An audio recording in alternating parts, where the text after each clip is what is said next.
What to use for equipment for broadcasting is a very complex topic. I do want to keep it simple. Obviously the camera matters. There are a few other things we could get that would be useful. A GPS camera would be a very good idea. Be able to put it on a tripod and then shoot a panorama, and later on that will get stitched into the nature of existence in the Bosque at that time, because we want to make a virtual environment. Now ideally we would not just go around, but we would get up and down, or perhaps use a camera that was made for doing this, because we want to make a virtual environment that we can overlay videos and photos into. Now that's unusual equipment. Let's get back to simple. I should probably have sponsors that are people who make tripods, people who make those things like steady cams, you know, with a gimbal and stuff. I don't know that we need a drone here all the time. I've got a guy who wants to come here and he has a drone. And a guy did come here once, although it was the dry season, and you know, we got some good clips. But I like to make a more concerted effort to record the state of the place as it is, because it's educational and also is useful for just being beautiful. But I think that that's not I don't think a drone is a piece of equipment that we need to own.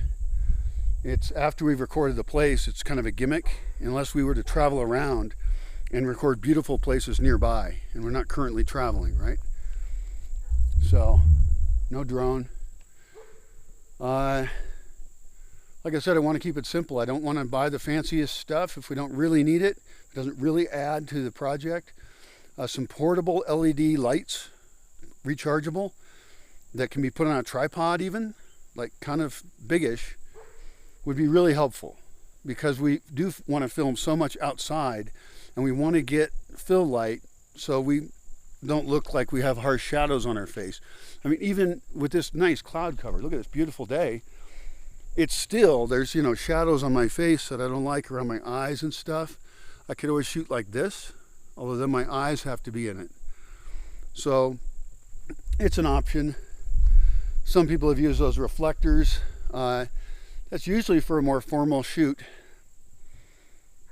I'd love it, just even a few LEDs on the camera itself pointing at me. People probably understand why that's useful, but it's useful during the day.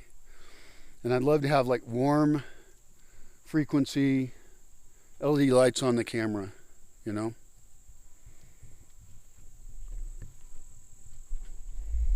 See, I mentioned a GPS camera. I don't know if you caught what I really meant there, but I want to make the virtual environment here.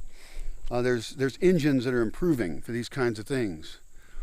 And the technology will make it so that the things we record now that we can't see, we'll be able to see that data later. And I've already walked the whole forest a long time ago, back before the roads were even put in. And I recorded lots of stuff that can be turned into a virtual environment, but that's now out of date. That's okay. No problem. Laptops, absolutely critical.